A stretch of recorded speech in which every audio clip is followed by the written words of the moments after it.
ओकारं बिंदु संयुक्तं नित्यं ध्यायन्ति योगिनः कामदं मोक्षदं चैव ओंकाराय नमो नमः। अविरल सद्गणो गाप्राचालि सकल भूतल कलंका मुनिभिरुपासि तीर्था सरस्वती हरतु दूरितम् अज्ञानतिमिरान्धानां ज्ञानाञ्जन शलाकया चक्षुरुन्मीलितं येन तस्मै श्री गुरुवे नमः। श्री परम गुरुवे नमः। परम्पराचार्य गुरुभ्यो नमः। सकल कलुष विध्वंसकं श्रीशां परिवर्धकं धर्म संबंधकं भव्य जीवन प्रतिबोधकारकं पुण्य प्रकाश पापणासमिदं शास्त्रं श्री गोमटसार जीवकांड नामधेयम् अस्य मूल ग्रंथ करतार श्री सर्वज्ञ देवास्त्र उत्तर ग्रंथ करतार श्री गंधर देवा प्रतिगंधर देवा तेषां वचनं सार्थमासाद्य श्रीमद् चंद्राचार्येण विरिचितमिदं शास्त्रं श्रोतारः सावधानतया शृण्वन्तु। मंगलम भगवान वीरो मंगलम गौतमो गणि मंगलम कुंद कुंजादो जैन धर्मोस्तु मंगलम सर्वमंगल मांगल्यम सर्वकल्याणकारकम प्रधानम सर्वधर्मानां जैनम जयतु शासनम जैनम जयतु शासनम जैनम जयतु शासनम। सरस्वती नमस्तुभ्यं वरदे कामरूपिणी विद्यारंभं करिष्यामि सिद्धिर्भवतु मे सदा। द्वादशंग जिनवानी माता की जय। परम मांगलिक ग्रंथ गोमटसार जी जीव कांड जी की जय। नेमी चंद्राचार्य की जय। रत्नचंद्र मुक्तार जी की जय। अढ़ाई दीप में विराजमान सभी आचार्य उपाध्याय सर्व साधु के चरणों में नमोस्तु नमोस्तु नमोस्तु। सभी आरिका माता जी के चरणों में वंदामि वंदामि वंदामि। सभी छुल्लक छुल्लिका एलक के चरणों में इच्छा में इच्छा में इच्छा में। सभी प्रतिमाधारी के चरणों में ग्रुप में विराजमान जो भी प्रतिमाधारी हैं सबको वंदना वंदना वंदना। ग्रुप में विराजमान पूज्य बाबू जी नेमीचंद भाई साहब और भी जो पूज्य जन है सबका सादर चरण स्पर्श सभी से सादर जय जिनेन्द्र। हम लोग गोमटसार जी जीव कांड जी पढ़ रहे हैं जो रत्नचंद्र मुक्तार जी के द्वारा लिखा हुआ है और जिस पर नेमीचंद आचार्य के द्वारा लिखा हुआ है, जिस पर आचार्य रत्नचंद्र मुक्तार जी की टीका है, उससे हम लोग स्वाध्याय कर रहे हैं। जीव कांड जी में 20 रूपना के द्वारा जीव के बारे में बताया गया है। गुण स्थान जीव समास पर्याप्ति प्राण संज्ञा गति इंद्रिय काय योग वेद कषाय संज्ञा वेद कषाय ज्ञान संयम दर्शन निशा भव्यक्त सम्यक्त भव्यक्त संगी और आहार और उपयोग। इस तरह से 20 पर रूपना इसमें बताई गई है। हमारी लेशा पर रूपना भव्यत्व पर रूपना भी हो चुकी है, सम्यक्त पर रूपना चल रही है। सिद्धम सुद्धम पणमीय जिनिंद वर्णेमि चंद्रमकलंकम गुणरयन भूषणोदयम जीवस परुवणम गोचम। गाथा नंबर 565।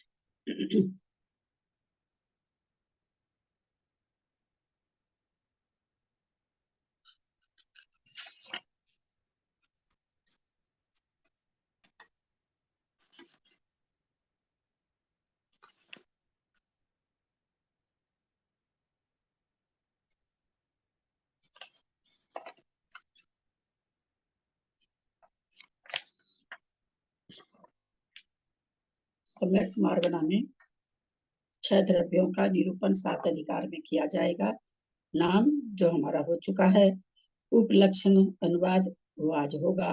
उसके बाद स्थिति, क्षेत्र, संख्या, स्थान, स्वरूप और फल। इस तरह से सम्यक अधिकार में हमें ये 7 चीज बताई जाएगी द्रव्यों के बारे में। उजोगो वर्ण चऊ लखन मिह उजोग भोगलाणम तू गदिठानो गहवतन किरियुवारो दुग्धम चऊ। उजोगो वर्ण चऊ लखन मिह जोग जीव पोगलाणम तू गदिठानो गहवतन किरियुवगारो दुधम चऊ। गदिठानो गह किरिया जीवाणम पुगलान में वहवे धम्मतिये नहीं क्रिया मुखा पुन साधुका हुंति यदि ठानो गह किरिया जीवान जीवाणम पुगलान में बहवे धम्मति ये नहीं क्रिया मुखा पुन साधका हुंति जत्तस पहम ठट्टस आसनम निवगस गस बस दीवा गदिठानो गह करणे धम्मतियम साधगम होदि जत्तस पहम ठट्टस आसनम निवसगस सबदि वसदीवा गदिठानो गह करणे धम्मतियम साधगम मोदी। गाथा का उच्चारण करें, एक ही गाथा का सब करें।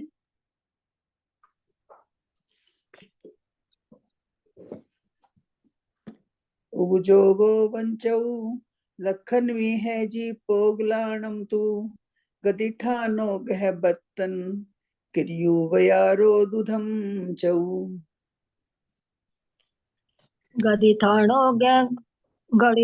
गह क्रिया जीवाणम पुगलाण में भवे धम्मतियेण क्रिया मुखा पुण साधका होन्ति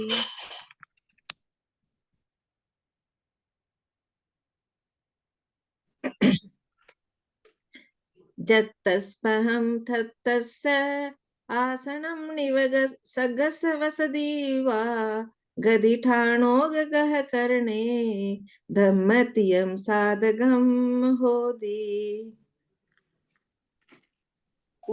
उवियोगो वर्ण चतुष्कम लक्षण महजी पुद्गलानाम तु गति स्थानावगह वर्तन किरियोपकारस्तु धर्म चतुर्णाम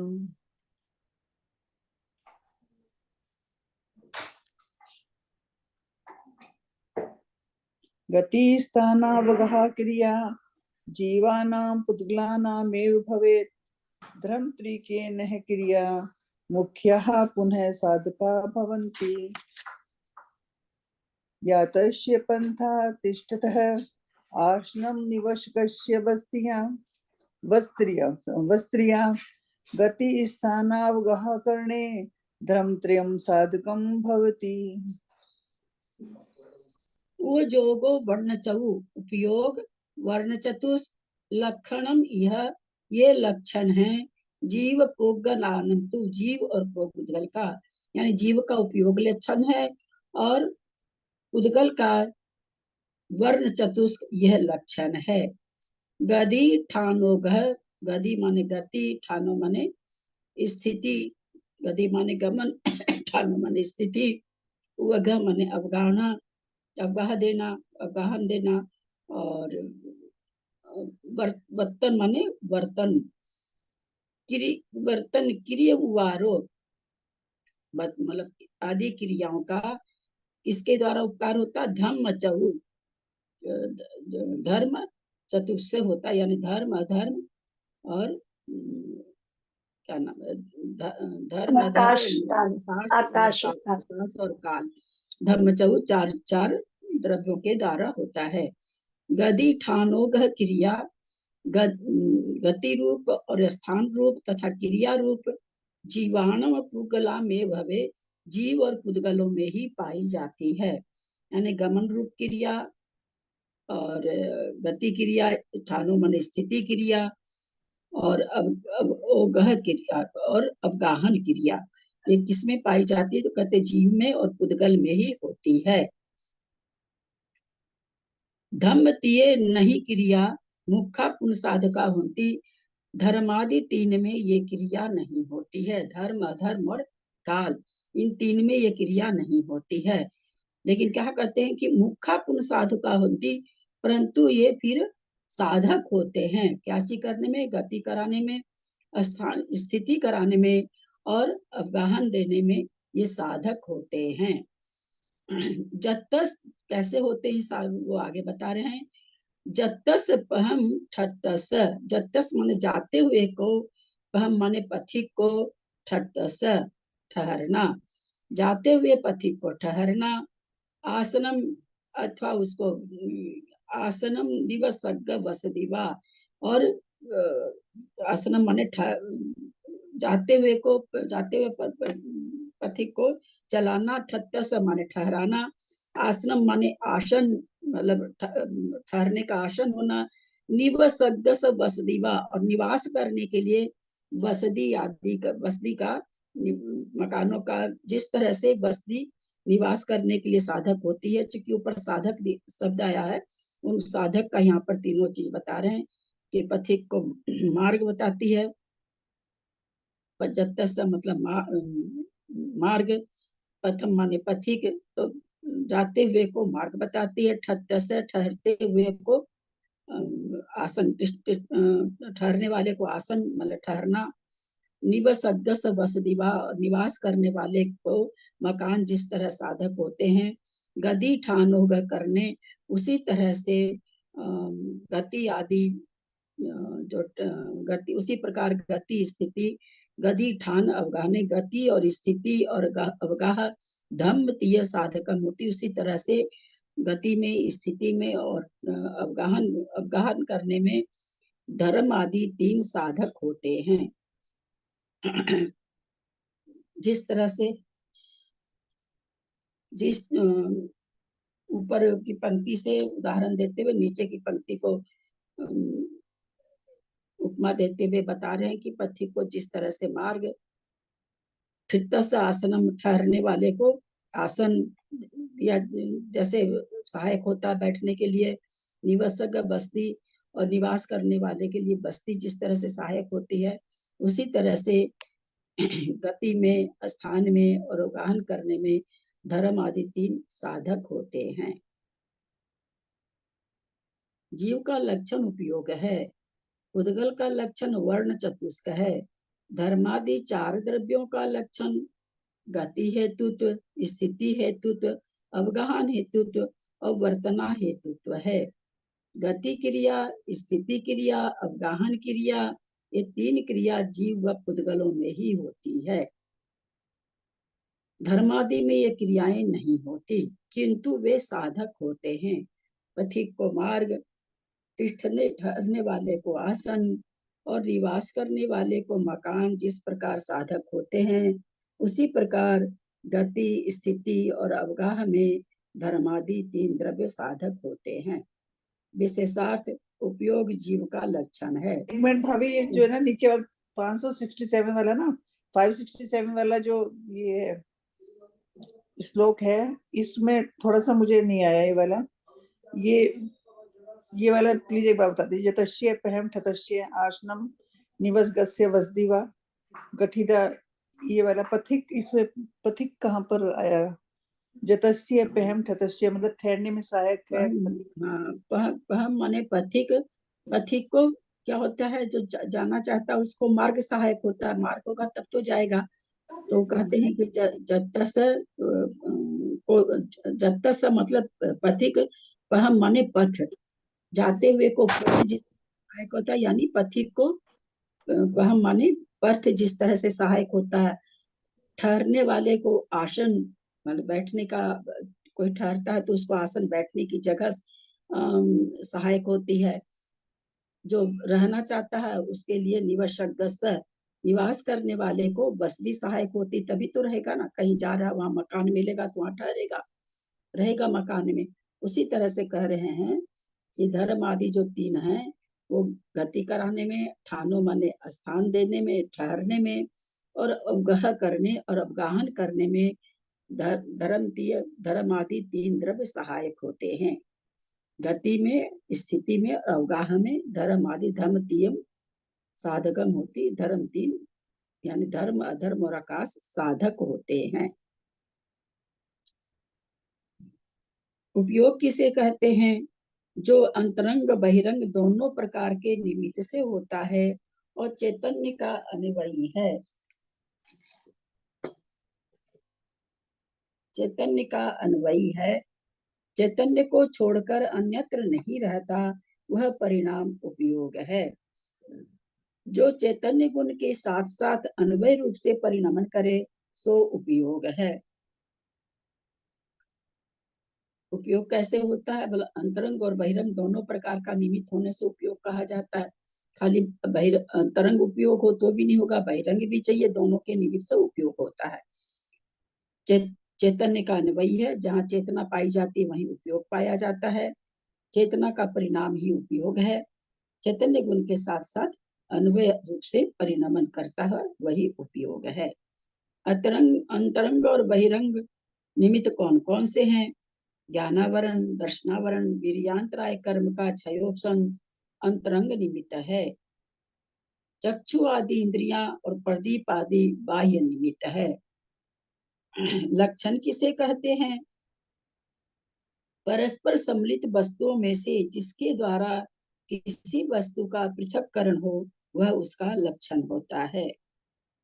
जैसे सोना चांदी की मिली हुई डली में पीला रंग, भारीपन आदि उन सोने चांदी का भेदक होता है, उसी प्रकार शरीर और आत्मा में बंध की दृष्टि से परस्पर एकत्व होने पर भी ज्ञान आदि उपयोग उसके भेदक लक्षण होते हैं। ज्ञान आदि उपयोग चेतना में पाए जाते हैं, आत्मा में ही पाए जाते हैं, उद्गल में नहीं पाए जाते हैं। तो इस तरह से होते आत्मा की पहचान ज्ञान आदि उपयोग लक्षण हो गया। सम का उपयोग अस्थिर है, अतः वह आत्मा का लक्षण नहीं हो सकता। अस्थिर पदार्थ को लक्षण बनाने पर वही दशा होगी जैसे किसी ने देवदत्त के घर की पहचान बतलाई कि जिस पर कौवा बैठा है वह देवदत्त का घर है। जब कौवा उड़ जाता है तो देवदत्त के घर की पहचान समाप्त हो जाती है। उसी तरह से आप ज्ञान दर्शन को अगर लक्षण बनाते हैं तो आत्मा का अस्थायी लक्षण नहीं है। तो जिस तरह से कौवा उड़ गया तो देवदत्त का घर भी पहचान से खत्म हो गया। उसी तरह से जिस समय दर्शनोपयोग ज्ञानोपयोग नहीं रहेगा उस समय आत्मा का पहचान भी खत्म हो जाएगी। समाधान नहीं, क्योंकि एक उपयोग नष्ट के हो जाने क्षण एक उपयोग क्षण के नष्ट हो जाने पर दूसरा उसका स्थान ले लेता है। कभी भी उपयोग की धारा टूटती नहीं है। पर्याय दृष्टि से अमुक पदार्थ विषयक उपयोग का नाश होने पर भी द्रव्य दृष्टि से उपयोग सामान्य बना ही रहता है। कुछ किसी भी चीज की पर्याय से तो मान लीजिए अब जैसे आम है सामने, हरा से पीला हो गया, यद्यपि पर्याय खत्म हो गई पर पर्याय उसकी बदल गई, पर जो द्रव्य उसका आम बना है वो उपयोग तो बना ही हुआ उसके साथ में कि ये आम है। यदि उपयोग का सर्वथा विनाश माना जाए तो उत्तर काल में स्मरण प्रत्यभिज्ञान आदि नहीं हो सकेंगे। कोई कह दे भाई पीला रंग का होता है वो आम है, जो हरा हरा है वो आम होगा। कोई लाने गया जाए बच्चा बाजार में, संजोग से सारे पीले आम उसको दिखे तो बोला आज तो आम बाजार में है ही नहीं। बोला अगर आप इस तरह से मानेंगे नहीं कि स्मरण और प्रत्यभिज्ञान को अगर नहीं हो तब तो फिर हो ही नहीं सकेगा, क्योंकि हरा कह दो तो पीला लाना हरा आम होने से तो आ गया। तो अगर ये नहीं माना जाए स्मरण शक्ति में कि नहीं आम की पर्याय बाद में पीली हो जाती है, अगर ये स्मरण रहे प्रत्यभिज्ञान नहीं हो तो यही अगर घटेंगे नहीं, अगर आप पर्याय नहीं मानोगे तो। प्रत्यभिज्ञान क्या होता है दीदी? मति ज्ञान, क्योंकि स्वयं अनुभूत पदार्थ का स्मरण स्वयं को ही होता है। स्वयं अनुभूत पदार्थ का स्मरण स्वयं को ही होता है। दूसरे का अनुभूत किए हुए पदार्थ का स्मरण हमको थोड़ी होगा। हम जिस पदार्थ का अनुभूति आएगी उसी का। इसीलिए क्या कहा जाता है ना कि खराब निमित्तों से हम बचें। जो अथवा बहुत कैसे कैसे चित्र वगैरह, कैसे कैसे मैसेज वगैरह आते रहते हैं, उन सब से बचना चाहिए। नहीं बचने से क्या होगा, हमारे स्मरण में बैठ जाएंगे और जिस समय माला जाप करने बैठेंगे, स्वाध्याय करने बैठेंगे, स्वाध्याय में तो फिर नहीं याद आता है, माला जाप करने बैठेंगे, ध्यान करने बैठेंगे तो फट से वो पहले दिन वाली देखी हुई तस्वीर दिमाग में आ जाएगी, एकदम से आ जाती है। कहीं वहां ध्यान नहीं लगाते, कुछ भी नहीं, लेकिन वो फट से सामने आ जाती है। इसलिए वैसी चीजों से बचना चाहिए। मैंने देखी, मेरे अनुभूति हुई उसकी, उसको अनुभूति आपको नहीं हो सकती। तो वही कह रखे क्योंकि स्वयं अनुभूत पदार्थ का स्मरण स्वयं को ही होता है, अन्य के द्वारा अनुभूत का अन्य को नहीं। स्मरण के अभाव में समस्त लोक व्यवहार का लोप ही हो जाएगा। अगर आप स्मरण नहीं मानो तो यहाँ स्मरण को क्यों कर रहे हैं, ये कहना चाह रहे हैं उपयोग हमेशा बना रहता है। पहले पर्याय के रूप में, अब नई पर्याय के रूप में, आगे होने वाली पर्याय के रूप में। मक्खन चढ़ाते हैं चूल्हे पर अपने लोग निकाल करके, हमको दिमाग में रहता कि अब आगे ये घी बनने वाला है, ये पर्याय अगर ये उपयोग में अपने नहीं रहे तो चढ़ा के जाके जाओ जाओ सो जाओ या चले जाओ घूमने फिरने चल जाओ तो नहीं बनेगा, क्योंकि हमारे दिमाग में है इससे घी निकलने वाला है। तो ये चूंकि स्मरण है, ऐसा हमारे ज्ञान है, ये खत्म हो जाए तो फिर कुछ बचेगा नहीं। इसलिए कहना चाह रहे हैं कि उपयोग, जो उन्होंने कहा कि उपयोग स्थिर नहीं होता, इसलिए आत्मा जीव नहीं कहा जाएगा, क्योंकि आत्मा तो स्थिर रहने वाली चीज है। एक अभी विनाश हुई फिर दूसरी हुई फिर विनाश हुई, ऐसा तो होता नहीं। तो उन्होंने फिर कहा कि नहीं, ऐसा होने से तो पर्याय दृष्टि जरूर विनाश होती है, पर द्रव्य दृष्टि से वो पदार्थ बना रहता है और वो फिर हमारे स्मरण में रहता है, प्रत्यभिज्ञान आदि में रहता है। वर्ण चतुष स्पर्श रस गंध वर्ण, ये चारों पुद्गल के लक्षण हैं। शंका, स्पर्श रस गंध का नामोल्लेख गाथा में क्यों नहीं किया? समाधान, नहीं, क्योंकि स्पर्श रस गंध वर्ण के अविनाभावी है, अविनाभावी है, इसलिए वर्ण में उनका अंतर्भाव हो जाता है। कह रहे हैं कि वे वर्ण का स्पर्श रस गंध वर्ण के अविनाभावी हैं। तो वो वर्णा दिया है ना, गाथा में केवल वर्णा दिया आया, तो का गाथा में तो चार चीज आया नहीं है, आप चार कह रहे हो, तो कह रहे वर्ण में चारों आ जाता अविनाभावी है। अथवा चौ शब्द के द्वारा उनका ग्रहण, अथवा नहीं आप इससे मानो तो चार आया है गाथा में, वो समझ लीजिए आप। जो स्पर्श किया जाता है ये उसे, हमारे में नहीं है, ये सब हमारी किताब में नहीं है, छपने में फर्क आ गया। जो आप बोल रही पढ़ा रहे हैं ना, वो सब है ही नहीं हमारी किताब में। उसे या स्पर्शन मात्र को दीदी स्पर्श, अविनाभावी मतलब उसके बिना नहीं होंगे, हाँ उसके बिना नहीं रहता है। मतलब स्पर्श रस गंध वर्ण के मिथ्यात्व, अनंतानुबंधी मिथ्यात्व के बिना नहीं रह सकता, दोनों अविनाभावी है एक दूसरे के, जिसके बिना जो नहीं रहता है या जिसके रहने से वो पाया ही जाएगा। मतलब दोनों स्पर्श रस और गंध के बिना वर्ण नहीं रहते क्या? वर्ण के अविनाभावी हैं। हाँ, वर्ण के बिना वर्ण भी नहीं रहेगा, वर्ण के बिना ये भी नहीं रहेंगे, चारों ही रहेंगे, चारों ही आपस में एक दूसरे के अविनाभावी है। दीदी प्रणाम करती हूँ। दीदी इसको ऐसा समझे कि एक है तो चारों है, वरना या स्पर्श में से कोई एक है तो चारों है ना दीदी? हाँ वही कहना चाह रहे हैं कि चारों एक सब एक दूसरे के अविनाभावी हैं। सादर प्रणाम। प्रणाम दीदी, ऐसा नहीं कह सकते कि पुद्गल के अविनाभावी है। पुद्गल के लक्षण है ये, हाँ, लक्षण तो जो पाया जाएगा तो उसके नेचुरली उसके अविनाभावी रहेंगे। जहाँ पुद्गल है वहाँ चारों है, जहाँ चारों है वहाँ पुद्गल है। दीदी यहाँ पे कोमा लगा हुआ है, स्पर्श रस गंध वर्ण के अविनाभावी हैं। वो इसलिए बोल दिए ना, क्योंकि गाथा में वर्ण गाथा में वर्ण शब्द आ गया ना, इसलिए वो कह रहे हैं कि भाई वर्ण वर्ण आदि लिखा हुआ ना, तो वो कहे कि ये अविनाभावी है। वो अगर स्पर्श है किसी में तो उसमें रस गंध वर्ण पाया जाएगा, रस है किसी में तो उसमें स्पर्श गंध वर्ण पाया जाएगा, गंध है किसी में तो स्पर्श रस गंध वर्ण स्पर्श रस वर्ण पाया जाएगा, पुद्गल है तो उसमें चारों पाए ही जाएंगे। दीदी किसी में स्पर्श है तो रस कहाँ से पाया जाएगा? खाली स्पर्श है। आप अपना पेन को चख के देखिए, मुंह में लगा के देखिए, ऐसी कोई भी पुद्गल की वस्तु नहीं है, कोई भी जिसमें पुद्गल चारों नहीं हो। जिसमें चारों नहीं हो। हम जब आप जो चीज आज पूछी है ना, आज से मतलब हो ही गया, मेरे को पूरा 25 साल हो गया, मतलब मंदिर जाना शुरू किए थे तब 26 साल हो गया सर, बेटे की शादी को 26 साल हो गए। तो आया था बादर बादर, ये सब पुद्गल की पहचान ये आई थी। अब आपके जैसे रास्ते में मैं भी सोचती गई कि भाई जैसे पुद्गल तो पेन तो पुद्गल है, मेरे हाथ में पर्स है ये पुद्गल है, इसमें रस कहाँ है? इसमें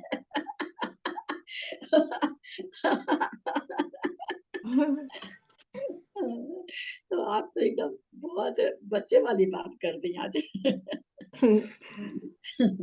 कोमल कठोर भारी हल्का नहीं, ये ठंडा, कोमा लगा हुआ था ना, तब मैंने सोचा ये खाली वर्ण के अनिवार्य है या चारों ही एक दूसरे के हैं, नहीं वो इसलिए। वर्ण वहां था ना, इसलिए वो वर्ण को लिख दिए कि सब एक दूसरे के अविनाभावी है, और चारों पुद्गल के अविनाभावी, जहाँ पुद्गल वहाँ चारों, जहाँ चारों वहाँ पुद्गल। जो स्वाद रूप होता है या स्वाद मात्र को रस कहते हैं, तीता, खट्टा, कड़वा, मीठा और कसैला के भेद से रस 5 प्रकार का है। जो सूंघा जाता है या सूंघने मात्र को गंध कहते हैं। सुगंध दुर्गंध के भेद से वह 2 प्रकार का है। जिसका कोई वर्ण है या वर्ण मात्र को वर्ण कहते हैं।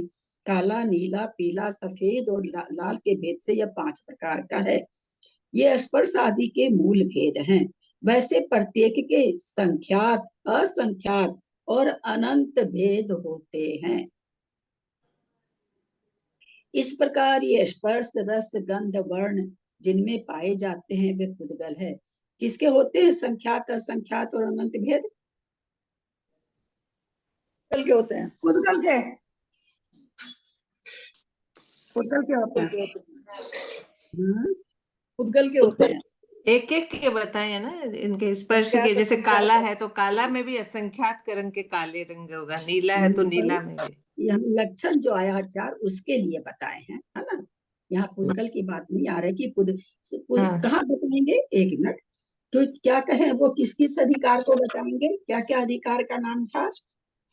निकाले, पेज निकाले, गाथा नंबर 562, उपलक्षण। अभी उपलक्षण चल रहा।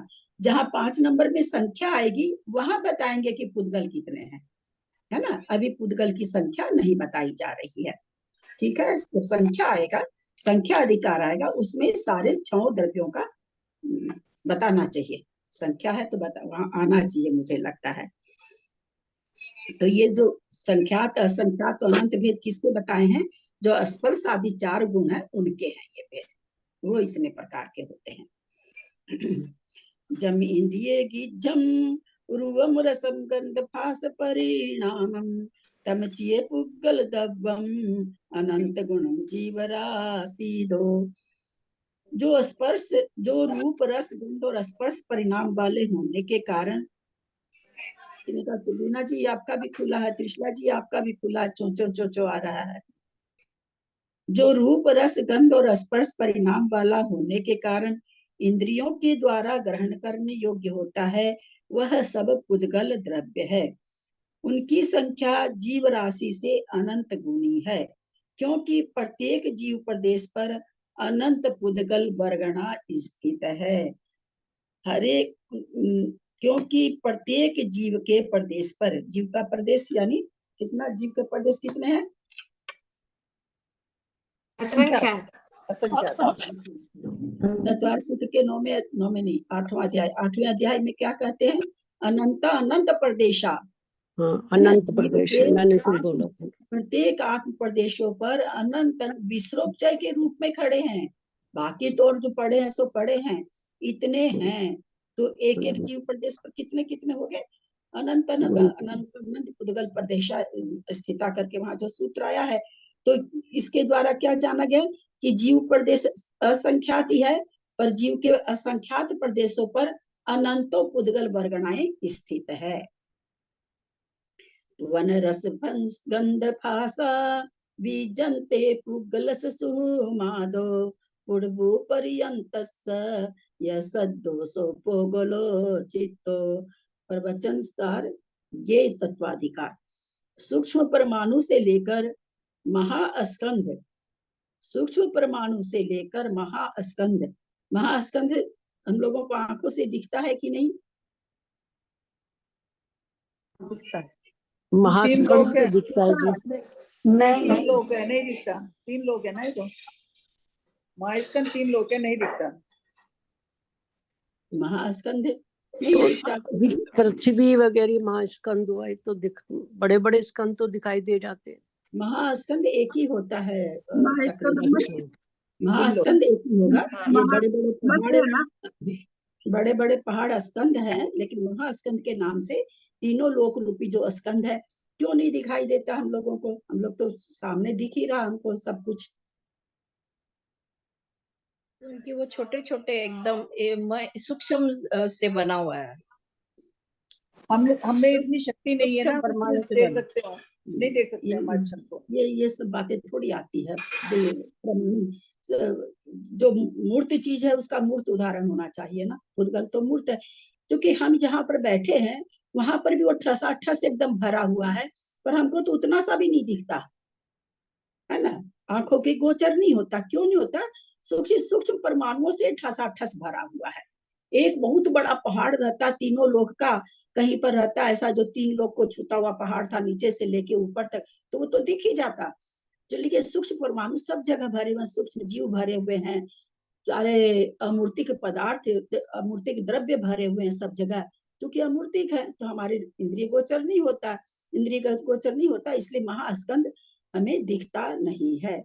जब शुरू शुरू में हम ये महास्कंद और ये सब पढ़ते, एकदम शुरू की बात कर रहे हैं, बस तो शब्दों से परिचय हो रहा था, तो मैं कि नाम भी महास्कंद और दिखता भी नहीं है, ऐसे कैसे घट रहा है। बड़ा उस समय पढ़ पढ़ के ये सब हमको बहुत ही सरप्राइज हमको होता था, पढ़ पढ़ के, कि ऐसे कैसे वर्णन है। पर दीदी महास्कंद है तो मूर्ति की ना? हाँ, ये है तो पुद्गल का मूर्ति। स्कंद तो मूर्ति की होता है ना, पुद्गल ही होता है ना स्कंद तो। परमाणु से लेके स्कंद तक जो होता है, तो परमाणु परमाणु भी पुद्गल है, महास्कंद भी पुद्गल ही है। सूक्ष्म परमाणु से लेकर महास्कंद पृथ्वी पर्यंत, महास्कंद पृथ्वी पर्यंत पुद्गल के रूप, रस, गंध और स्पर्श से 4 प्रकार के गुण विद्यमान रहते हैं। इनके सिवाय अक्षर, अनक्षर आदि के भेद से विविध प्रकार के जो शब्द हैं वे भी पुद्गल हैं, अर्थात पुद्गल की पर्याय है। अब हम लोग सोचे कि भाषा निकल रही, उसको चख के देखें, उसको क्या मिक्सी में चला के देखें, रस निकलता है क्या, तो संभव है क्या? नहीं। लेकिन वो पुद्गल है, हमको ये मानना पड़ेगा कि पुद्गल के ये 4 लक्षण है। ये हमें जिस चीज को हम देख पाते हैं, जो चीज हमारे सामने आती है, उसमें हम जरूर चारों चीज खोज सकते हैं। तो यहाँ पर वही कहते हैं कि जो जिससे अक्षर बनते हैं, ऐसी जो भाषा बरगना है, वो भी तो पुद्गल ही है। दीदी प्रणाम करती हूँ दीदी। ये कहा है ना, पुद्गल की पर्याय सद्दो बंदो सुमो थूलो संठान भेद तम छाया उज्जो दादव सविया पुग्गल दव्वस पज्जाया, है ना दीदी? यही बैठेगा ना यहाँ? हाँ। जी गमन करते प्रणाम हुए दीदी। जीव पुद्गल की गति में निष्क्रिय धर्म द्रव्य सहकारी कारण होता है। गमन करते हुए जीव और पुद्गल की गति में निष्क्रिय धर्म सहकारी कारण होता है। जैसे गमन करते हुए पथिक को मार्ग सहकारी कारण होता है, अथवा जीव और पुद्गलों की गति में सहकारी होना, यह धर्म द्रव्य का उपकार है। अपने लोग तत्वार्थ तो पढ़े हुए हैं, इसलिए ये सब चीजें बढ़िया से जी जानते हैं। दीदी, ये द्रव्य संग्रह का भी विषय आ जाता है। गई परिणयान धम्मो, ठान जुदान अधम्मो, अवगास दान जोगम, ये तीनों गाथा यहाँ बैठ रही है दीदी। आप द्रव्य संग्रह लीजिए, कुछ भी लीजिए, सब में जी जी जी जहाँ हाँ, द्रव्य तत्वार्थ का सूत्र में वर्णन सूत्र आएगा, आए हैं और इसमें जहाँ गाथाएं द्रव्य आई का है। जी वर्णन दीदी बहुत सुंदर। जहाँ द्रव्य का वर्णन आएगा, वहां तो ये रहेगा ही रहेगा ना। जो भी जैसे पंचास्तिका है तो रहेगा ही रहेगा वर्णन। जो द्रव्यों, जिन ग्रंथों में द्रव्य के आधार से जो ग्रंथ हैं, उनमें तो ये सारी गाथा वैसी की वैसी रहेगी, थोड़ी बदल बदल के रहेगी। गई परिणयान धम्मो पुगल जीवान गमन सह यारी, तो यम जम अच्छानम अच्छंता ने वसो ने। द्रव्य संग्रह की गाथा आ गई। क्रिया रहित अमूर्त, क्रिया रहित अमूर्त, प्रेरणा रहित धर्म द्रव्य गमन करते हुए जीव और पुद्गलों को गमन करने में सहायक होता है। जैसे मत्स्य आदि के गमन में जल सहायक कारण होता है। गति क्रिया जुतानम कारण भूतम संयम कज्जम। उत्तरार्थ देखिए, पंचास्तिक आ गया। यद्यपि धर्म गमन करते हुए जीव और पुद्गलों की तरफ उदासीन है, तथापि उनकी गति के लिए सहकारी कारण है। उनके बिना उसकी गति भी नहीं, चलना, उसके बिना ठहरना भी नहीं होगा। यद्यपि ये कोई ये नहीं कहते हैं कि किसी को कि भाई ठहरो, खड़े हो जाओ, ऐसा नहीं कहते, फिर भी ठहरते हुए को, चलते हुए के, इसीलिए इनको उदासीन निमित्त कहा जाता है। दमदवस गमन हेतु हेतु हेतु प्रवचन सार गे तत्वाधिकार। जीव और पुद्गलों के गमन में हेतु सहायक कारण होना धर्म द्रव्य का गुण है। जीव और पुद्गल को के गमन क्यों करा रहे, बाकी का गमन क्यों नहीं करा रहे हैं? क्योंकि इन दोनों में ही है, क्योंकि जीव और पुद्गल की जीव और क्रियावान पुद्गल, द्रव्य है। ये दोनों है। क्रिया शक्ति कि पूरा बाकी क्यों नहीं? जीवन पुद्गल से ही बना हुआ है। क्या क्रियावान है? दो ही क्यों क्रियावान है? ये तो अपने रटे रटाए सारे सेंटेंस हम लोग को रटे हुए हैं, हम लोग बोल रहे हैं। मेरा ये पूछना है, मेरा ये नहीं पूछना है कि दो क्रियावान है, मेरा ये पूछना है कि दो ही क्रियावान क्यों है। और बाकी तो बाकी तो सब उदासीन है, दीदी मतलब द्रव्य ही दो है ना, चेतन अचेतन दो नहीं, ही द्रव्य है पूरे इसमें। धर्म द्रव्य तो एक है, वो पूरा नहीं, मतलब छाया हुआ पूरे है, स्थिर है। लोकाकाश में द्रव्य दो ही हैं, एक एक चेतन और एक मिनट अचेतन, प्लीज उन्हीं की को चलाएंगे प्लीज वो। जी, मैंने सुन लिया। हाँ मंजू जी बोलिए, मंजू जो क्योंकि कलकत्ता। धर्म द्रव्य पूरा मतलब एक जगह से एक ही है पूरा, और वो पूरा एक पूरा छाया हुआ, हिल ही नहीं सकता, मतलब वो स्थिर है एकदम। कहाँ जाएगा? चल के कहाँ जाएगा? हम चल के कहाँ जाते हैं जहाँ हम नहीं होते हैं? पुद्गल आपने हाथ में पेन ले रखी है, आप ले जाके उसको किचन में रख दो, है ना? तो लेकिन जो धर्म द्रव्य है, अधर्म द्रव्य है, काल द्रव्य है, आकाश द्रव्य है, ये तो पूरे में भरे हुए हैं ना। तो इनको कहाँ भेजे हम चला करके?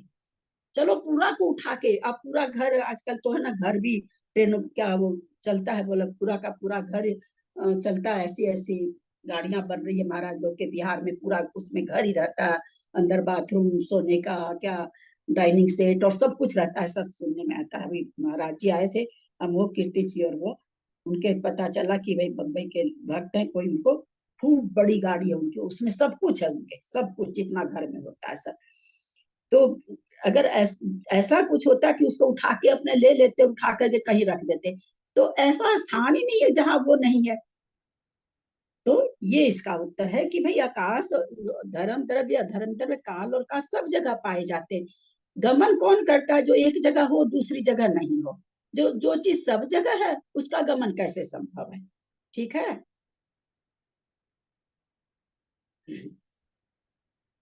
धर्म धर्म शंका, धर्म द्रव्य को निष्क्रिय तथा क्रिया रहित कहा गया है। यहाँ क्रिया से क्या अभिप्राय है? समाधान: अंतरंग और बहिरंग निमित्त से द्रव्य का एक क्षेत्र से दूसरे क्षेत्र में प्राप्त होना क्रिया है, अथवा प्रदेशांतर प्राप्ति का हेतु ऐसी जो परिस्पंद रूप के पर्याय, वह क्रिया है। जो इस प्रकार की क्रिया से रहित है वह निष्क्रिय है। इस प्रकार की क्रिया ही नहीं है इनमें, देश से देशांतर होते ही नहीं, एक क्षेत्र से दूसरे क्षेत्र को प्राप्ति नहीं होते हैं। यदि शंका, यदि धर्मादिक द्रव्य निष्क्रिय है तो उनका उत्पाद नहीं बनता, फिर तो निष्क्रिय द्रव्य में उत्पाद वेद द्रव्य कैसे घटेगा? घटेगा ही नहीं, ऐसी शंका कर रहे हैं। अतः सब उत्पाद द्रव्य, उत्पाद आदि तीन रूप होते हैं। या सिद्धांत का व्याघात हो जाएगा फिर तो, क्योंकि आप कहते हो कि द्रव्य में उत्पाद वेद द्रव्य पाया ही जाता है, वही द्रव्य है जिसमें तीन चीज पाई जाती है। तो जब वो निष्क्रिय है, कुछ करता ही नहीं, तो उसमें उत्पाद कैसा बनेगा? समाधान: नहीं, क्योंकि उनमें इनमें उत्पाद आदि तीन अन्य प्रकार से बन जाते हैं। यथा ये धर्मादि द्रव्य क्रम से अश्व आदि की गति, स्थिति और अवगाहन में कारण है, किंतु इन गति आदि में क्षण क्षण में अंतर पड़ता है, इसलिए इनके कारण भी भिन्न भिन्न होने चाहिए। इस प्रकार इन धर्मादि तीन द्रव्यों में पर प्रत्यय की अपेक्षा उत्पाद वे द्रव्य बन सकते हैं। बन सकते हैं, बनते हैं यहाँ नहीं आया है, बन सकते हैं। हाँ बेटा, हाँ कौन आया? बन सकते नहीं है, बन बन जाते जाते हैं। हैं। बन जाते हैं लिखा है, बन जाते लिखा है। बन हाँ, जाते हैं। सकते हैं नहीं कर। तो रहने दे, कुछ बाहर निकाल दे। तुम क्या कर रही है? इसमें कुछ कर रही है? मैं बाद में बांध दूंगी, निकाल के बाहर रख दे। हाँ हाँ, दीदी बन बन जाते सकते हैं नहीं, बन जाते हैं। क्या चीज? नहीं, आपने भूल से बोल दिया, तीनों बन सकते हैं, बन अच्छा, जाते हैं। हाँ हाँ, जाते ही है। इस प्रकार ये धर्मादि तीन, धर्म अधर्म, तो ये क्या कर, जैसे घोड़ा धीरे चल रहा है, घोड़ा तेज चल रहा है और दौड़ रहा है, तो इस तरह से कहते हैं ये क्या नाम है, शुद्धपाद वे ध्रुव बन जाते हैं। लेकिन इसके अलावा और अगुरु लघु गुण कहना चाहिए, देखें आगे क्या कहते हैं। वैसे तो इन जो द्रव्य शुद्ध द्रव्य है उनमें अगुरु लघु गुण के कारण होता है उत्पाद वे द्रव्य। अभी मुझे पता नहीं इसमें क्या क्या है। धर्मादिक द्रव्य निष्क्रिय हैं तो ये जीव पुद्गल की गति आदि के कारण नहीं हो सकते, क्योंकि जलादि क्रियावान होकर ही मछली आदि की गति आदि में निमित्त देखे जाते हैं, क्योंकि जल खुद बहता रहता है, चलता रहता है, बोले इसलिए मछली चलती है। अगर जल नहीं चले तो मछली भी नहीं चलेगी। समाधान, यह कोई दोष नहीं है, क्योंकि चक्षु इंद्रिय के समान ये बलाधान निमित्त मात्र हैं। जैसे चक्षु इंद्रिय रूप के ग्रहण करने में निमित्त मात्र है, इसलिए जिसका मन व्यक्षिप्त है उसके चक्षु इंद्रिय के रहते हुए रूप का ग्रहण नहीं होगा। जिसका मन कहीं और लगा हुआ है, सामने से कुछ कितनी बार हम लोग के साथ, चाहे शुभ में लगे हों चाहे अशुभ में लगे हों, किसी भी क्रिया में लगे हों, बहुत बार ऐसा होता है कि बैठे रहते हैं, सामने बहुत कुछ हो जाता है और हमारी नजर ही नहीं पड़ती, हमारा उपयोग उधर रहता नहीं। तो कहते हैं चक्षु के सामने होते हुए भी मन अगर विक्षिप्त है तो उसका ग्रहण नहीं होता। उसी प्रकार प्रकृति में समझ लेना चाहिए। इस प्रकार धर्म अधर्म आकाश द्रव्य को निष्क्रिय मान लेने पर जीव व पुद्गल की क्रिया में ये सहकारी कारण होते हैं।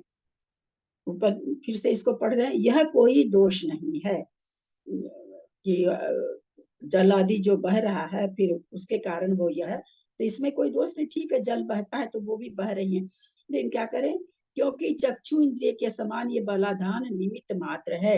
जैसे चक्षु के सामने बलाधान निमित्त, चक्षु के सामने कोई चीज आएगी, हम नहीं देखना चाह रहे हैं चाहे देखना चाह रहे हैं, दोनों तरह से हमको दिखेगी तो सही ना, हर हालत में दिखेगी, उपयोग नहीं होना एक अलग चीज हो गया, लेकिन हमको अगर चक्षु के सामने कोई चीज आई है तो क्या करें कि यद्यपि कोई ऐसा नहीं कि वो जो निमित्त आया है वो चक्षु को कह रहा है कि तुम देखो, है ना, बलाधान निमित्त उसको कहते हैं कि जो जबरदस्ती उस कार्य को कराए। यद्यपि वो बलाधान निमित्त है लेकिन वो बलाधान निमित्त हो जाता है, क्योंकि चक्षु के सामने जो कोई शब्द चल रहे हैं, हमारे दोनों कान खुले हुए हैं, तो कान स्वतः ही कान में आवाज आएगी आएगी, वही यहाँ कहना चाह रहे हैं कि भाई चक्षु के लिए वो बलाधान निमित्त हो जाता है। तो उसी तरह से यहाँ पर करें, जल भी मछली के लिए बलाधान निमित्त के हिसाब से है। जीव व पुद्गल की क्रिया में सहकारी कारण होते हैं। जिस प्रकार धर्म द्रव्य जीव पुद्गलों की गति में सहकारी कारण है, उसी प्रकार जीव और पुद्गल की स्थिति में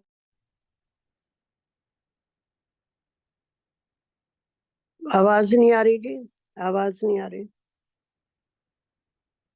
आवाज नहीं आ रही,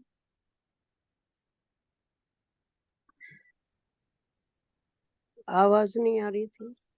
उनको फोन सुनाई आ- दे दिया दीदी, आप बंद कर लीजिए। कोई फोन आ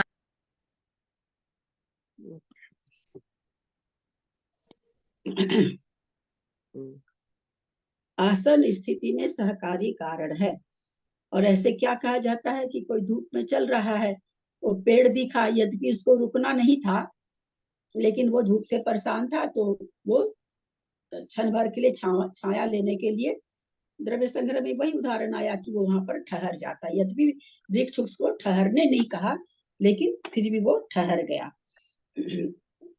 ठान जुदान अधम्मो उगल जीवान ठान सह यारी, आया ना, इसमें आ गया छाया जपहियाणम गच्छन्ता नेव सोधरई, क्या ठान जुदान अधम्मो।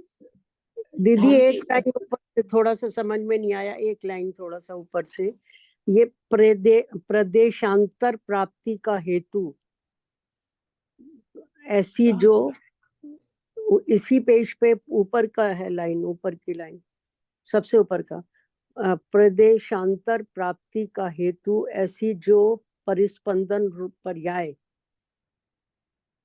वह क्रिया, इसी पेज में है, ऊपर सबसे ऊपर है। नहीं इसमें तो नहीं है, ये धर्मादिक ये आया था, आप बोले ये शब्द आया था, मुझे ध्यान है, लेकिन उसको पढ़ के तब समझा। इससे पहले वाले समाधान में है ये, इसी पेज में है। तो अंतरंग बहिरंग से द्रव्य का एक क्षेत्र से दूसरे क्षेत्र में प्राप्त होना क्रिया है। हम भी बाहर जाना हम चाहेंगे तो पहले तो मेरे को जाने चलेंगे तब जा सकेंगे, दूसरा मेरे मन में ये बात आएगी कि हम बाहर जाएं, तो अंतरंग कारण क्या हुआ, हमारा परिणाम हुआ कि अब बाहर जाएं, और बहिरंग कारण क्या हुआ कि हम चल करके गए। तो बहिरंग कारण में धर्म आ जाए, धर्म भी आ जाएगा कि धर्म में सहायता की, आगे क्या करें, प्रदेशांतर प्राप्ति का हेतु ऐसी जो परिस्पंद रूप पर्याय है वह क्रिया है। कह रहे हैं कि प्रदेशांतर, कमरे में बैठे थे अब बाहर गए, तो बाहर गए तो इससे परिस्पंदन हुआ ना, आत्मा के प्रदेशों में परिस्पंदन हुआ, तो कहते हैं ये जो परिस्पंदन हुआ आत्मा के प्रदेशों में वही क्रिया है। क्षेत्र से जो क्षेत्रांतर हुए वह क्रिया है। प्रदेशों में भी अंतर हुआ, प्रदेशों में अंतर नहीं हुआ।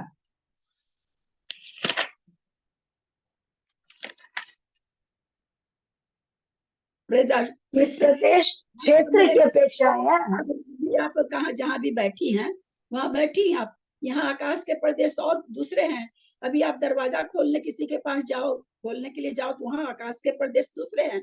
तो वही कह रहे हैं, प्रदेश आत्मा के प्रदेश यहाँ नहीं लगाना है, प्रदेश से प्रदेशांतर। आप हॉल के प्रदेश से हॉल में अगर बैठे हो, दरवाजे के पास गए तो वहां के मतलब एक इस प्रदेश से उस प्रदेश में जाना। यहाँ प्रदेशांतर क्षेत्र के हिसाब से भी कहते हैं, एक क्षेत्र से दूसरे क्षेत्र में जाना, दोनों घटेगा, यहाँ क्षेत्र के लिए है। लोक व्यवहार में जैसे छाया अथवा पृथ्वी ठहरते हुए यात्री को ठहरने में सहकारी होती है, उसी तरह स्वयं ठहरते हुए जीव पुद्गलों को ठहरने में अधर्म द्रव्य सहकारी कारण होता है। किंतु गमन करते हुए जीव पुद्गलों को अधर्म द्रव्य नहीं ठहराता। जो जाना चाहता हो चलता रहता, उसको थोड़ी पकड़ के बैठाता है। पंचास्ती का जहदिधम दबम तम जानेन दब मध्य मखम क्रिया जूतानम कारण भूतम तो पुढ़। जैसा धर्म द्रव्य है वैसा ही अधर्म द्रव्य है, जो पृथ्वी के समान स्थिति क्रिया करते हुए जीव पुद्गलों को निमित्त कारण होता है। कैसे बोले पृथ्वी की तरह। पृथ्वी होती तभी हम ठहरते, पृथ्वी नहीं हो तो हम ठहर ही नहीं पाएंगे। तो कहते हैं जैसे पृथ्वी कारण है जीव और पुद्गल को ठहरने के लिए, तो धर्म द्रव्य उस वैसे ही धर्म द्रव्य है। जैसे पृथ्वी स्वयं पहले से ठहरी हुई दूसरे को न ठहराती हुई घोड़े आदि को ठहरने में बाहरी सहकारण है। अभी पकड़ के बैठाती थोड़ी है पृथ्वी, दौड़ता हुआ घोड़ा अपने आप स्थिर खड़ा हो जाता है, बैठ जाता है। वैसे स्वयं पहले से ठहरा हुआ अधर्म द्रव्य जीव पुद्गलों को न ठहराता हुआ उनके ठहरने में सहकारी कारण होता है। गति और स्थिति में निमित्त होना, यह क्रम से धर्म और अधर्म द्रव्य का उपकार है। शंका, उपकार क्या है? समाधान, गति उपग्रह और स्थिति उपग्रह। गति में निमित्त होना, स्थिति में निमित्त होना, यही उपकार है। अगर धर्म द्रव्य नहीं रहे तो हम एक जगह बैठे ही रह जाएंगे, अधर्म द्रव्य नहीं रहे तो हम चलते ही चलते जाएंगे, कितने भी थक जाओ बैठ ही नहीं पाएंगे। तो इस तरह से धर्म द्रव्य का अधर्म द्रव्य का ये उपकार है। शंका, धर्म और अधर्म द्रव्य का जो उपकार उसे आकाश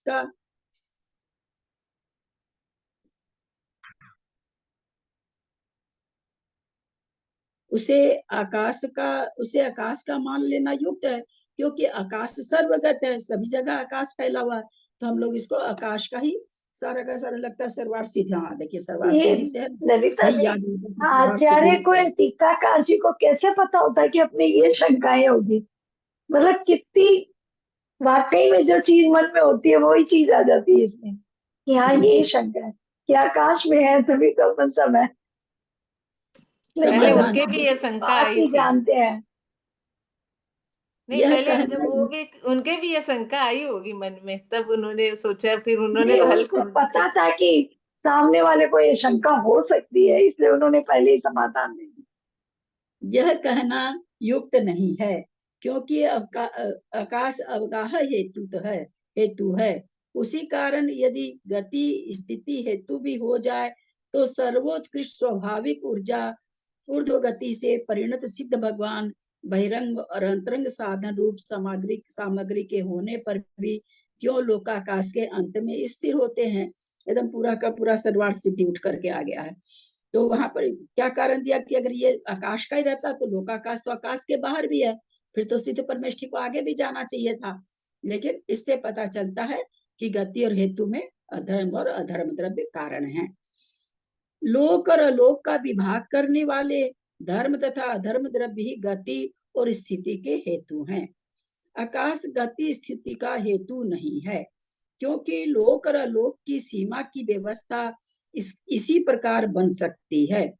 यदि आकाश को ही गति स्थिति का निमित्त माना जाए तो आकाश का सद्भाव सर्वत्र होने के कारण जीव पुद्गलों की गति स्थिति की कोई सीमा न रहने से प्रति क्षण आलोक की हानि होगी। आलोक आलोक बोल के कोई चीज ही नहीं रह जाएगी, तथा पूर्व पूर्व व्यवस्थित लोक का अंत उत्तरोत्तर वृद्धि होने से टूट जाएगा। लोक की क्या, लोक का आगे आगे बढ़ता जाए, जहां जहां तक जाते जाएंगे जीव और पुद्गल, वहां वहां तक लोक बढ़ता जाएगा। पता चलेगा कि लोक ही टूट गया, नीचे का फिर टूट गया। इसलिए आकाश की गति स्थिति हेतु नहीं है। धर्म और अधर्म ही गति स्थिति के कारण है, आकाश नहीं। पंचास्तिका ऐसे आ रहा है, अमृत चंद्राचार्य की टीका। नहीं, वो तो 2 था, 3 क्या है? 3 भी पंचास्तिका का ही सारा गाथा है ना, पंचास्तिका की सारी। आगासम अवगासम गमन ठीडी कारणे ही दे जदी उड्ढम गदी धाना उड्ढम गदी बधाना सिद्धा चिट्ठन्ति किच किद तत् जम्मा उवरी ठानम सिद्धानम जिनवरे हिंपन्नत्तम तम्मागमन ठानम आयासे जानन थीति यदि अवधि गमन हेतु आगासम ठान कारणम तेसिम पसज्जदि आलोगहानि लोगसय अंत परि बुद्धि। जो ऊपर का वही चीज इसमें दे रखे। धम्मा धम्मा धम्मा गमन ठीदी कारणानि आगासम नागासम इति जिनवरे बलिदम लोगसाहं सुनंतानम। कहना ऊपर का ही सारा संस्कृत है, मतलब गाथा। इन गाथाओं का भाव ऊपर कहा जा चुका है। अवगास दान जोगम जीवादीनां बियानायासम जन्नम लोगागासम अलोगागासमिति दुबेहिम। द्रव्य संग्रह आ गया। जो जीव आदि द्रव्यों को अवकाश देने वाला है वह आकाश द्रव्य है। लोकाकाश अलोकाकाश, इन भेदों से आकाश 2 प्रकार का है। सभ्येसिम जीवाणम शेषानम तह्य पुगलाणम च जमदेदि विवरमखिलम तमलोए हवदियायासम। लोक में जीवों को और पुद्गलों को तथा शेष धर्म अधर्म काल द्रव्यों को जो संपूर्ण अवकाश देता है वह आकाश है। आकाश शब्दाह, आकाश अवकाश देना आकाश का उपकार है। शंका, अवगाहन स्वभाव वाले जीव और पुद्गल क्रियावान हैं। अवगाहन स्वभाव वाले जीव और पुद्गल क्रियावान हैं, इसलिए इनकी अवकाश देना युक्त है। परंतु धर्मादिक द्रव्य निष्क्रिय हैं, सदा संबंध वाले हैं, इसलिए उनका अवगाह कैसे बन सकता है? ये जो अवगाहन स्वभाव, जिनको अवगाहन चाहिए, ठहरने के लिए जगह चाहिए, उनको तो अवगाहन दे रहा तो ठीक है। ये तो निष्क्रिय हैं और सदा संबंध में बने रहते हैं। समाधान नहीं, क्योंकि उपचार से इसकी सिद्धि होती है। जैसे गमन नहीं करने पर भी आकाश सर्वगत कहा जाता है, क्योंकि वह सर्वत्र पाया जाता है।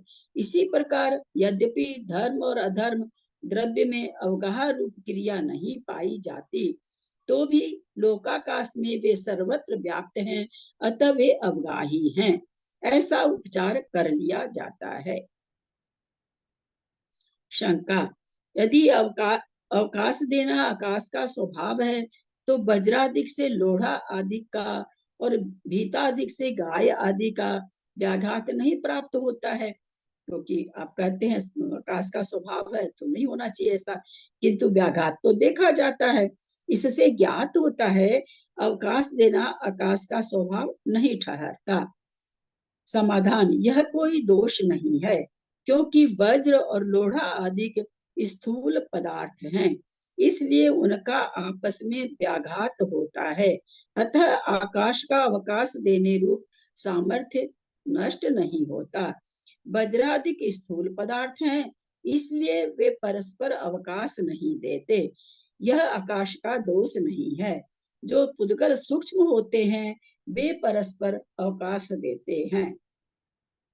शंका, यदि ऐसा है तो अवकाश देना आकाश का असाधारण लक्षण नहीं रहता, क्योंकि वो आप तो कह दिए जो पुद्गल सूक्ष्म होते हैं वे परस्पर में एक दूसरे को अवकाश देते हैं, तब तो फिर अब इसका असाधारण लक्षण नहीं हुआ, क्योंकि दूसरे पदार्थों में भी इसका सद्भाव पाया जाता है। नहीं, क्योंकि आकाश द्रव्य सब पदार्थ, यही इसका असाधारण लक्षण है, इसलिए कोई दोष नहीं है। शंका, अलोकाकाश में अवकाश दान का रूप स्वभाव नहीं पाया जाता, इससे ज्ञात होता है कि यह आकाश का स्वभाव नहीं है। समाधान, कोई भी द्रव्य अपने स्वभाव का त्याग नहीं करता है। शंका, यह लोक तो असंख्यात प्रदेशी है, परंतु इस लोक में अनंत जीव हैं, उनसे भी अनंत गुने पुद्गल हैं। लोकाकाश के प्रदेशों के प्रमाण भिन्न भिन्न कालानु हैं, तथा एक धर्म और एक अधर्म द्रव्य है। वे सब किस तरह इस लोक में अवकाश पाते हैं। समाधान, जैसे एक कोटि, ये सब तो बहुत अच्छी तरह से पढ़ चुके हैं सरवार सिद्धि में, और हमको लगता है वही तात्पर्य टीका से ही है ये सब, नहीं पंचास्तिका ऐसे है ये।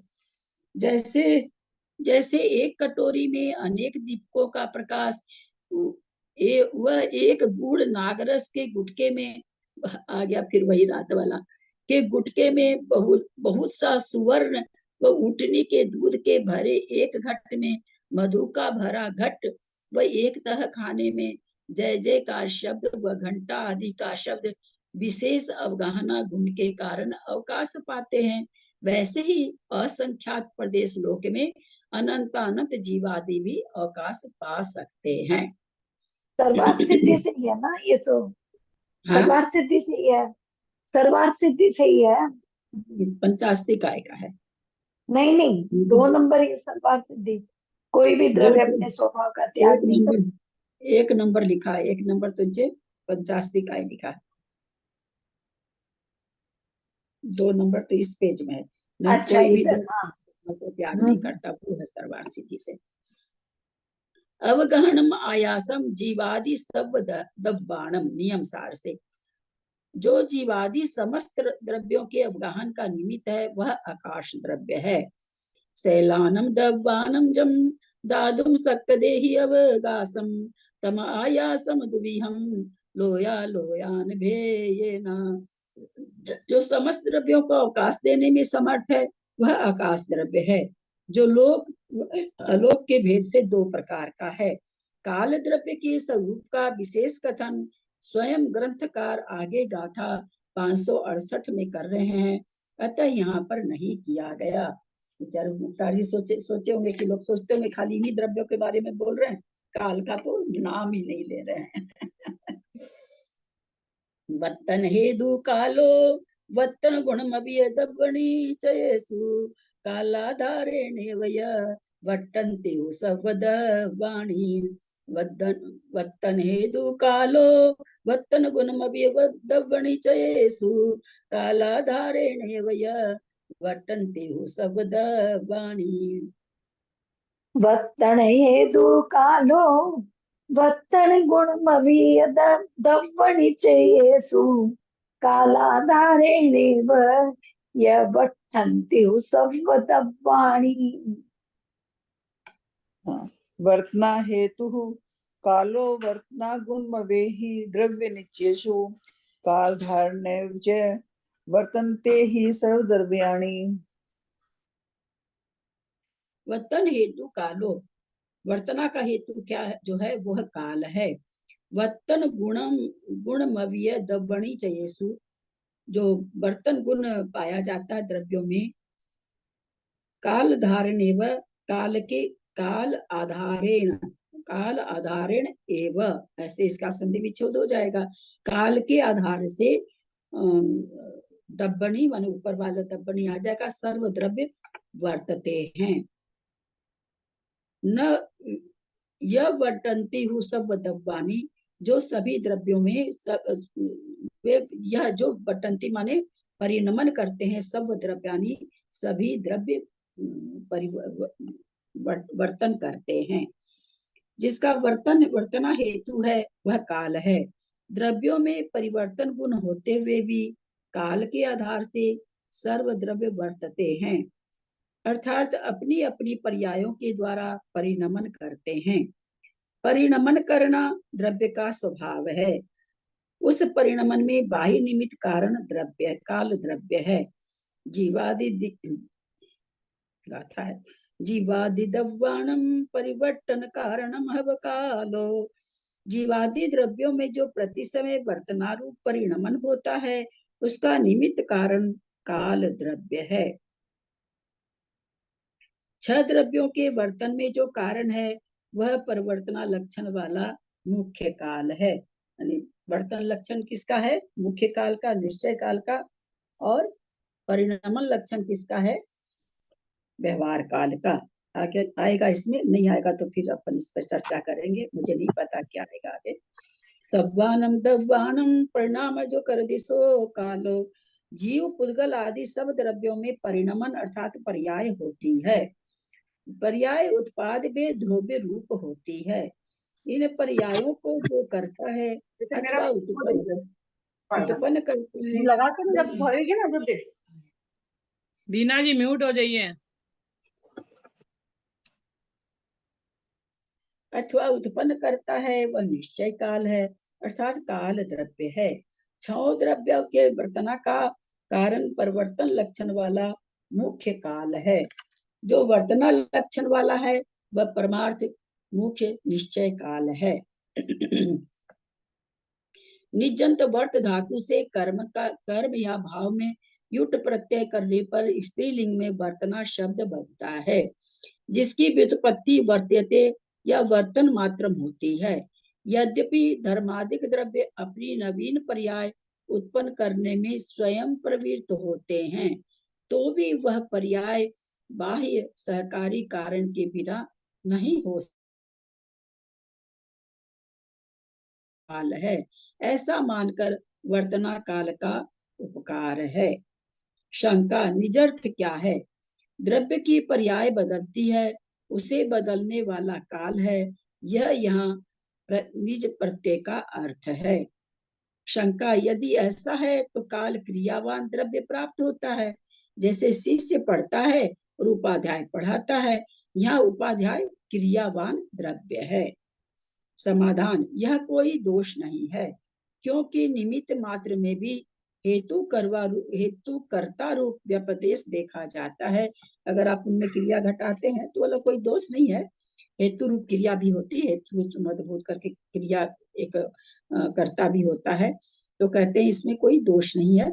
जैसे शीत ऋतु में कंडे की अग्नि पढ़ाती है, यहाँ कंडे की अग्नि निमित्त मात्र है, उसी प्रकार काल भी हेतु करता है। यह काल है कैसे जाना जाता है? समयादिक क्रिया विशेषों की और समयादिक के द्वारा होने वाले पाक आदि के समय पाक इत्यादि रूप से अपनी अपनी रौढ़िक संज्ञा के रहते हुए भी उसमें जो समय काल औदन पाक काल का इत्यादि रूप से काल संज्ञा का अध्यारोप होता है, वह इस संज्ञा के निमित्त भूत मुख्य काल के अस्तित्व का ज्ञान कराता है, क्योंकि गौण व्यवहार मुख्य की अपेक्षा रखता है। गौण व्यवहार मुख्य की अपेक्षा रहता है। क्या कहना चाह रहे हैं कि जैसे चावल, ओदन यहाँ पर चावल को कहते हैं, चावल पक रहा है तो चावल वास्तव में हम जब जाके थोड़ी देर में देखें तो चावल तो भी आधा पका है, लेकिन क्या वो जब हम जाके देखे उस समय पका क्या? प्रति समय जो उसमें वर्तना हो रही है वो निश्चय काल का स्वरूप है, जो हम पकड़ नहीं सकते। वास्तव में उसकी पर्याय प्रति समय बदली है।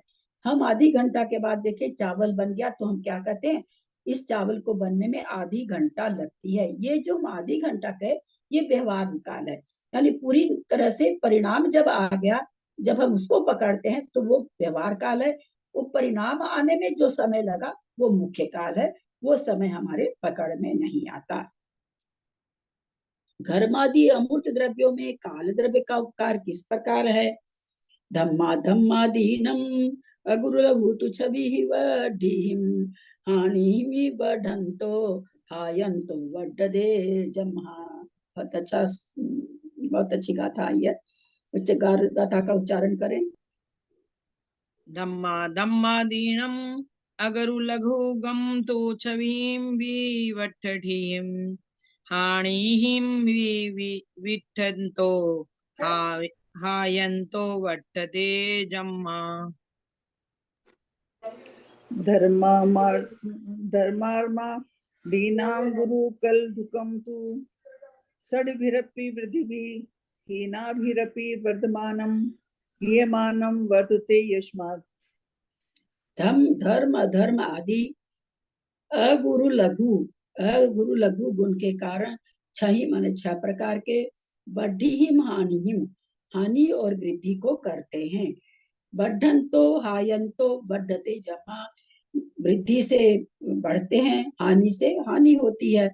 तो कहते हैं इस प्रकार से छही माने 6 प्रकार की वृद्धि और 6 प्रकार की हानि द्वारा वृद्धि व हानि रूप से वर्तन करते हैं, वट्टदे वर्तन करते हैं। धर्म द्रव्य अधर्म द्रव्य आकाश द्रव्य काल द्रव्य सिद्ध जीव इनमें स्वाभाविक अगुरु लघु गुण होता है। अगुरु लघु गुण हमारे पास भी है। जब जिस समय केसी भाई साहब के क्लास में चल रहा था उसमें पंडित जी ने एक दिन कहा था अगुरु लघु गुण पर को समझाइए, तो उस समय समझाया गया था अगुरु लघु गुण। एक तो जो कहा जाता है जो पुद्गल कर्म प्रकृति है, एक तो पुद्गल कर्म प्रकृति है, एक शुद्ध द्रव्य में जो पाया जाता है अगुरु लघु गुण जिससे 6 गुण हानि वृद्धि होती है, एक वो अगुरु लघु गुण है। एक जो 46 शक्तियों का, जहाँ आत्मा की 46 शक्तियों का वर्णन है वहां पर भी अगुरु लघु शक्ति का वर्णन आता है। एक शक्ति आत्मा की है। एक दीदी और है हमारे में एक ये भी आती है ना कि न तो जीव को हल्का होने इतना देते हैं, न इतना भारी कि वो उड़ जाए। हाँ, अगुरु लघु प्रकृति है कि नाम कर्म की प्रकृति है। वो क्या करती, न तो इतना भारी करती है कि हम नीचे धरातल में चले जाएं और न इतना हल्का कर देती है कि हम आकाश में रुई की तूल की तरह उड़ जाएं। तो ये किस में है? अशुद्ध जीव के लिए है ना, अशुद्ध पर्याय के लिए ये कर्म प्रकृति है। बाकी शुद्ध द्रव्य भी अगुरु लघु गुण पाया जाता है। वहां क्या करता है? तो कहते हैं कि वो उसमें उसको कुटस्थ नहीं होने देता है, द्रव्य को मतलब किसी भी द्रव्य को कुटस्थ नहीं होने देता है, उसमें 6 गुणी हानि वृद्धि उसके ही गुणों में करता रहता है, पर होता अगुरु लघु गुण के कारण है।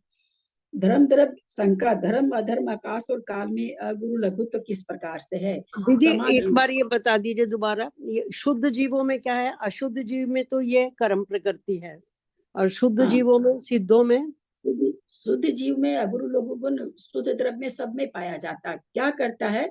इसके कारण द्रव्य कोई भी द्रव्य कुटस्थ नहीं होता उनमें। जैसे एक कोई चीज है, आप यों की त्यों सेब है ला के रख दीजिए बाजार से, कुछ दिन में तो सड़ जाएगी ना, सड़ी जाएगी ना हर हालत में। कुटस्थ नहीं हो पाता। कुटस्थ मतलब एक जैसा नहीं रहता, एक जैसा रखेंगे तो क्या हो जाएगा? कुटस्थ हो जाएगा। तो कहते हैं कि भाई इनमें कौन परिवर्तन कराता है? अशुद्ध जीव में तो आगे जाके इसमें है कि नहीं, हम लोगों के तो कषाय के निमित्त से परिवर्तन होता रहता है, परिणमन होता रहता है, कषाय कम बेसी होती रहती, तो उससे इसलिए अगुरु लघु गुण हमारे अशुद्ध जीव में परिणमन का कारण नहीं है। 6 गुणी हानि वृद्धि करने का कारण अगुरु लघु गुण है। अब वो शुद्ध द्रव्य में है, तो जब सिद्ध है वो भी शुद्ध द्रव्य हो गया, तो उनमें भी जो कुटस्थ फना नहीं आता है, 6 गुणी हानि वृद्धि के कारण नहीं आता है। और ये 6 गुणी हानि वृद्धि अगुरु लघु गुण एक है, इसके कारण से होता है।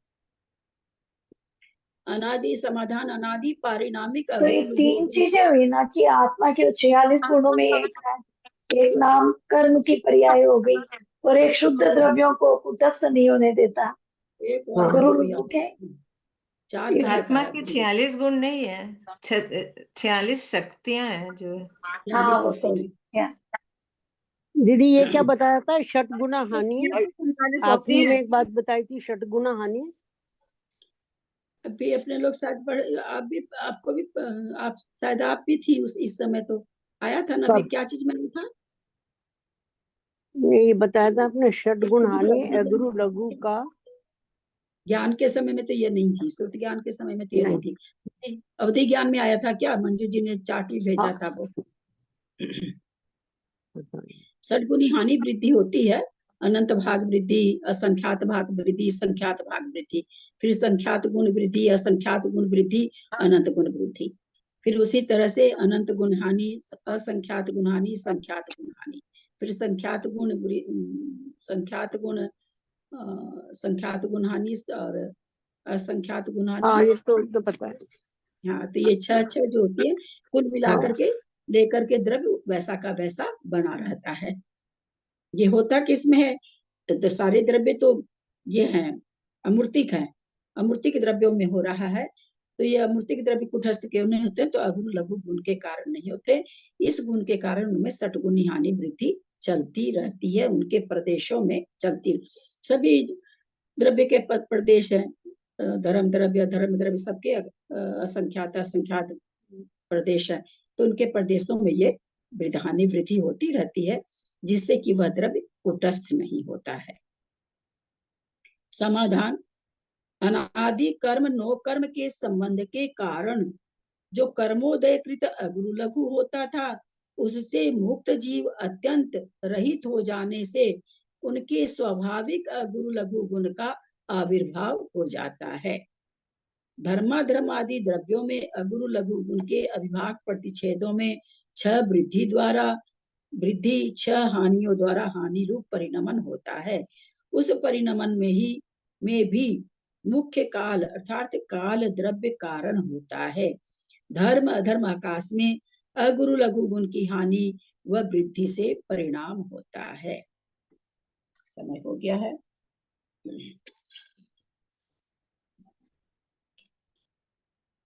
इसे पूरा अभी वो प्रकरण सबसे अच्छा आ रहा है, इतना सुना हुआ है कि हाँ, तुम बोली थी ना कि मेरे को पढ़ने का मन नहीं होता, कितना अच्छा लग रहा है। सच में, हाँ अभी अच्छा लग रहा है। पहले मेरे वो सब कुछ नहीं पल्ले पड़ मैंने रहा एक दिन इसको फोन करके कहा, मैंने कहा मंजू तुम ज्वाइन करो। बहुत बढ़िया प्रकरण आ रहा है, बहुत अच्छा। अभी तो बहुत ही अच्छा आ रहा है, सब समझ में आ रहा है। भाभी एक बात सुनो, मैं ललिता भाभी से बात कर रही थी। भाभी जो है ना द्रव्य संग्रह है ना, ये भी बहुत अच्छा है। द्रव्य संग्रह ये मैंने थोड़ा सा है ना, ये बल्कि मैंने ना विद्यासागर महाराज ये तो पढ़ा दिया ना दीदी ने, बृहद्रव्य संग्रह पढ़ा है? नहीं पढ़ा। मैं विद्यासागर महाराज जी के पास गई थी 8-10 दिन के लिए, तब चला लगा रखा था हमने, फिर मैंने यहाँ के पढ़ा भी। वो तो ज्यादा बड़ा नहीं है बृहद्रव्य संग्रह, तो बड़ा इतना ही मोटा है, इससे पतला ही है, इससे भी पतला ही है। बृहद्रव्य संग्रह मोटा है। हाँ, तो जब ना महाराज जी ने विद्यासागर महाराज जी के पास गई थी, मैं तब लगाया हुआ था, तब मैंने 8-10 दिन से सुना, बहुत नोट्स भी बनाए थे मैंने। अक्षर मात्रा पदवाक्य माया नहीं। द्रव्य संग्रह, वैसे द्रव्य संग्रह मैंने पढ़ाया है, संक्षेप रूप से पढ़ाया, सारी गाथा का अर्थ बताया। हाँ, याद आ गया, द्रव्य संग्रह हाँ, पढ़ाया एक बार पढ़ाया हुआ है। तो पढ़ाया, द्रव्य संग्रह अलग है, बृहद्रव्य संग्रह अलग है। वो उनका मुझे नाम याद नहीं आ रहा, बृहद्रव्य संग्रह जो है दूसरे की बात कर रही हूं। बृहद्रव्य संग्रह पुस्तक से नहीं, द्रव्य संग्रह पतला से अर्थ बता के सारी गाथाओं का वो तो क्या है, याद आ गया, बढ़िया से पढ़ाया है। हाँ, पढ़ाया है द्रव्य संग्रह, ठीक ही कह रहे हैं। यद अक्षर मात्रा पदवाक्यहीनं मया प्रमादादि किंचनोक्तम् तन्मे चमित्वा विदधातु देवी सरस्वती केवल बोधलब्धिं। बोधि समाधि परिणाम शुद्धि स्वात्मोपलब्धि शिव सौख्य सिद्धि चिंतामणि चिंतितवास्तुदेवी त्वं वन्दमानस्य नमस्तु देवी। जावानी के ज्ञान ते सुजे लोकालोक सोबानी मस्तक चढ़ो सदा दे तू तो। हे जिनवानी भारती कोई जपू दिन रहे, जो तेरा शरण आ गए सो पावे सुख चैन। देव भजू अरहंत को गुरु से हो निर्ग्रंथ, दया धर्म पालो सदा यही मोक्ष का पंथ। वासन जिनवानी माता की जय। परम मांगलिक ग्रंथ को जी कांड जी की जय। 9 बार नमोकार।